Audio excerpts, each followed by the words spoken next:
Oke, gametogenesis yang kedua adalah oogenesis. Nah, ini adalah proses pembentukan ovum dan berlangsung di ovarium. Oogenesis dimulai saat kehidupan janin sebelum lahir, setelah lahir, masa pubertas hingga masa produktif sebelum menopause.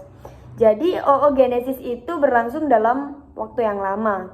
Bagi kehidupan manusia, oogenesis terdiri dari 3 tahapan, yaitu oogenesis prenatal, antral, dan praovulasi. Nah, kita bahas satu persatu ya. Yang pertama, oogenesis pralahir atau sebelum lahir. Nah, di sini oogonium 2N berproliferasi dengan pembelahan mitosis membentuk oosit primer atau 2N.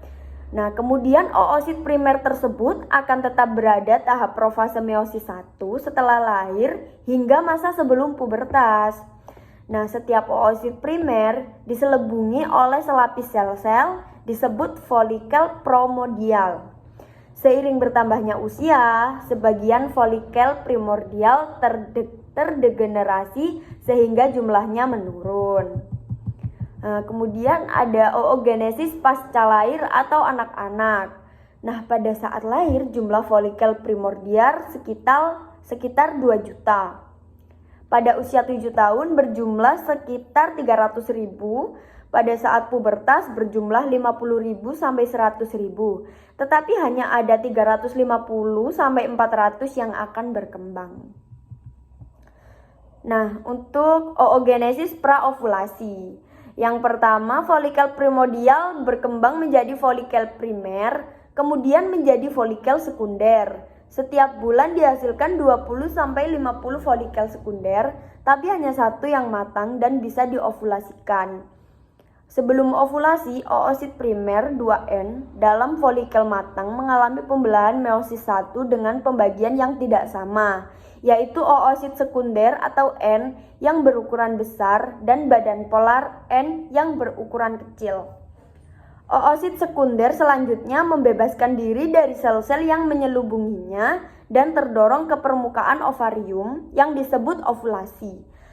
Jika oosit sekunder dibuahi oleh sperma, pembelahan meiosis akan berlanjut menghasilkan ootit N dan badan polar 2N. Ootit akan berkembang menjadi ovum yang matang. Jika badan polar 1N belum terdegenerasi, maka akan melanjutkan meiosis 2 menghasilkan badan polar. Nah, namun jika oosit sekunder yang terovulasi tidak dibuahi, maka akan disintegrasi atau bisa pecah. Nah, jadi ini tahapan oogenesis. Yang pertama dimulai dari proliferasi atau penggandaan di mana oogonium akan memperbanyak diri dengan pembelahan mitosis, kemudian mulai mengalami diferensiasi membentuk oosit primer, kemudian oosit primer menyelesaikan pembelahan meiosis 1, menghasilkan oosit sekunder yang berukuran lebih besar dan badan polar primer atau badan polar pertama yang lebih kecil. Selanjutnya, oosit sekunder menyelesaikan pembelahan meiosis 2 menghasilkan ootit yang lebih besar dari badan polar kedua yang lebih kecil.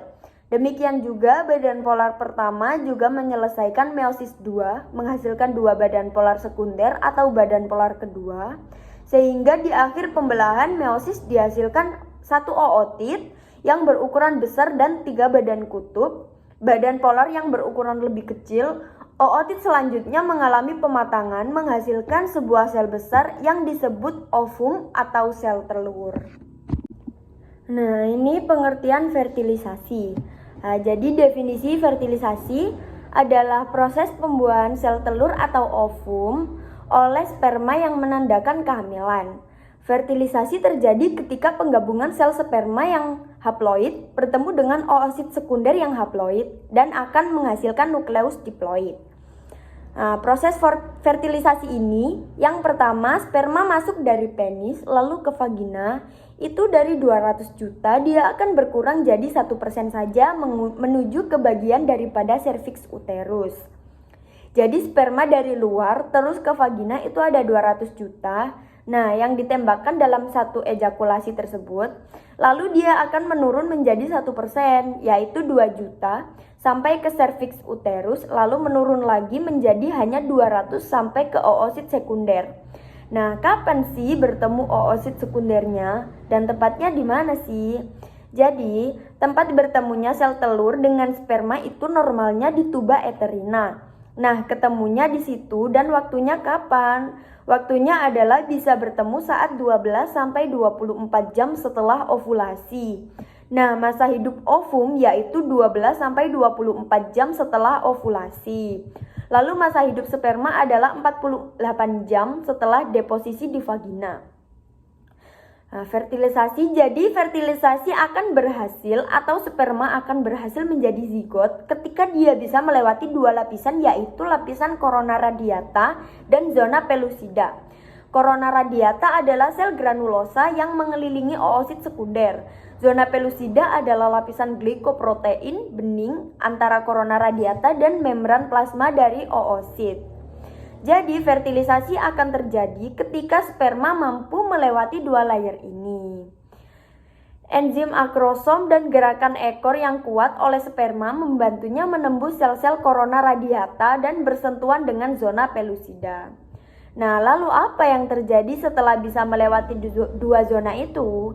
Jadi salah satu glikoprotein di zona pellucida ini, dia memiliki glikoprotein yang namanya ZP3 atau zona pellucida 3 yang bertindak sebagai reseptor sperma. Nah, jadi di sini zona pellucida punya ZP3, dia akan mengikat pada protein membran pada kepala sperma yang akan memicu reaksi akrosom.